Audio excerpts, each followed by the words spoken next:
it appears that the camera is focusing on my friend behind me more than it is focusing on me. That's nice. Out of here.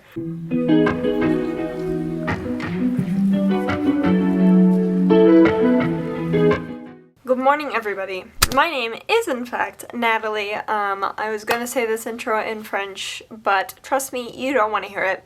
It has been a whopping 171 days since I left Duolingo, and every day I prosper more than the last. But first, oh my gosh, good morning, how are you? For those of you returning, I've missed you so much. I'm so glad that you're okay.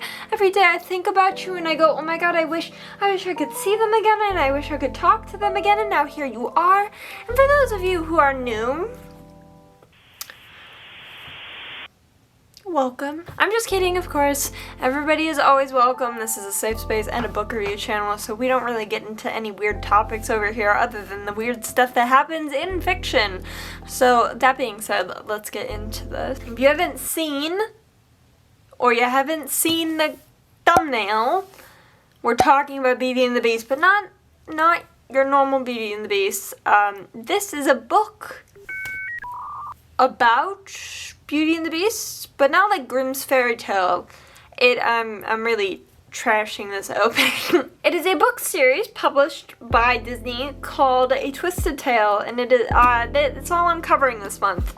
So be prepared, ladies and gentlemen, you're about to see a lot of these. Basically, A Twisted Tale takes Disney books and then like twists them and how they work so that they end up a completely different story. We'll get into it. This book is called As Old as Time, which is a classic lyric from the song in the movie. We all know this. Now, we're gonna do this like we always do. I know we got a little bit off track last book review, but since we're only doing the one book, we're gonna do it like normal with the description, and then the overall review, and then the spoilers, and then a little author information.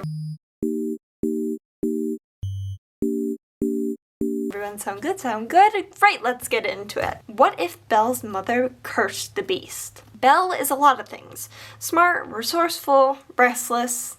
She longs to escape her poor provincial town for good. She wants to explore the world despite her father's reluctance to leave their little cottage in case Belle's mother ever returns.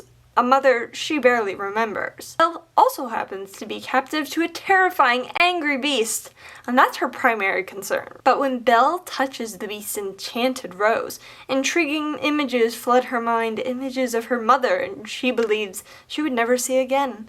Stranger still, she sees that her mother is none other than the beautiful enchantress that cursed the beast, his castle, and all of its inhabitants. Shocked and confused, Belle and the Beast must work together to unravel a dark mystery about their families, 21 years in the making. So I'm gonna say that from that description, it's a pretty interesting book, alright? It's Disney, it's Beauty and the Beast, but it's done a little differently. I'm gonna be honest with you guys, because I'm always honest with you guys. This book, it's a little mid. It's a little disappointing. I listened for 10 hours to the audiobook, hoping that at some point, somewhere, I would get enthralled and entertained, and I didn't. I mean, I did. Let's not jump to conclusions, but it was just lacking. A lot of the times that I was listening to this audiobook, I found myself doing other things, like scrolling on Instagram or looking at recipes or something, other than paying attention to the book that I now have to talk to you guys about. That doesn't mean I didn't read it, but What is that? What the fuck is that? I can't. I just realized that has been out of commission for a little bit. I'm sorry about that. It should remain this way. Hopefully. But no, I found myself paying attention to something else entirely, like Instagram or recipes or some stupid thing, instead of listening to these characters. There's just something about the way these characters are written it just makes them less interesting than they are in the animated movie. Now, I've never seen the live action movie per se, but the animated movie is like really close to my heart. I love the Disney princess movies growing up. But like this book, it's they're not, I feel like they're not quite the same people, you know? It's a weird thing. Belle is an exception. She's just like the movie, she's perfectly fine, she's enjoyable. The Beast, the world,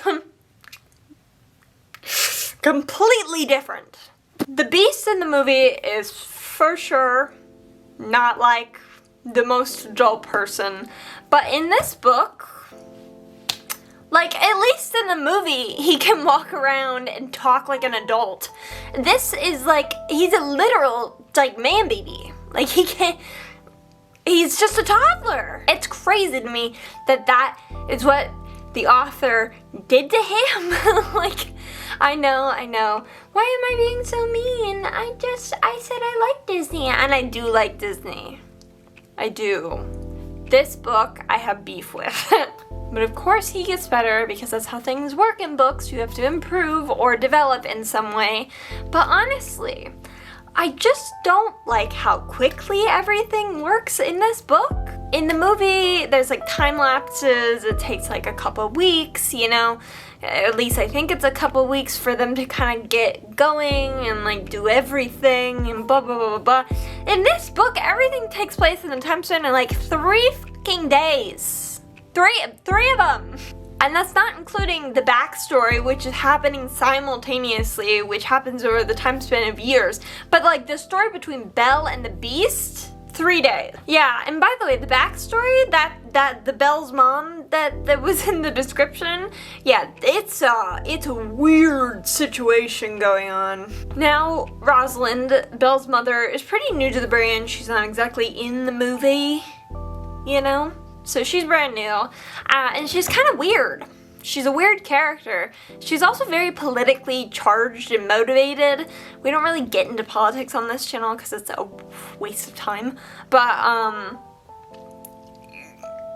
Maurice and Rosalind living their happy little life, and some weird stuff happens, and I don't even know how to, I'm not gonna get into it right now. Now, I've already read a book and a half other than this by this author in this series, and I will say they have a thing for adding more stuff to story than per se needed, in my opinion. However, some of it is better than others, and I don't mind most of the time. Like, I don't mind, really. I don't. I know it's just a thing with this author, and I've come to acknowledge it, and I think this was the second book that I read of hers, and I went, but to be blunt, alright, the political aspects of this book and what is happening in all this past section that takes up half the book, and what is going on with Belle's mother, is just like, racism? Calm down. Alright, people, I know everybody gets very angry, and I also get angry. Racism is obviously never okay. This is an odd one though. It's racism against fantasy magic people. Like witches and fairies and, you know, fantasy creatures of sorts. The whole storyline going on is that the king and queen really aren't doing anything about this, and people are going missing.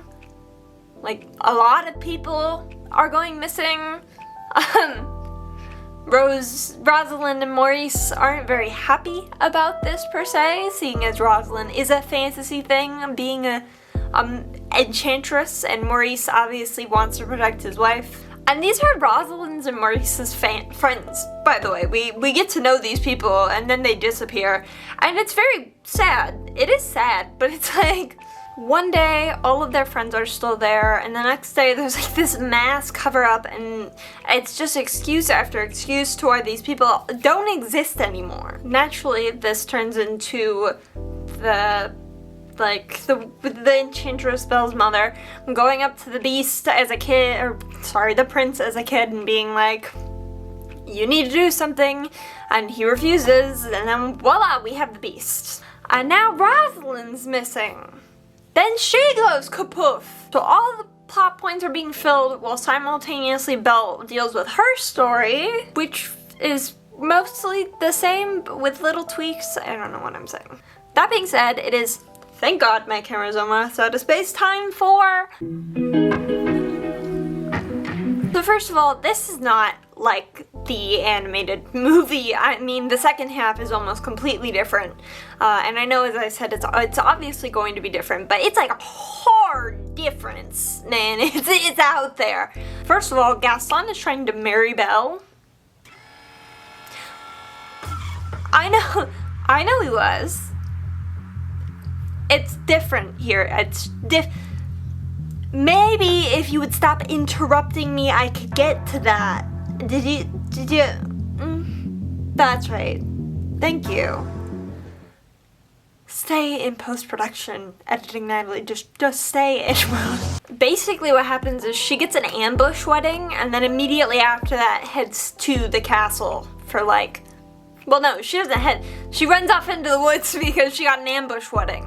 Also, Belle, literally within hours of reaching this castle, destroys everybody's life in the castle. She straight up destroys the rose that is keeping them all, like, she completely f***s up in a major way. She literally destroys the rose.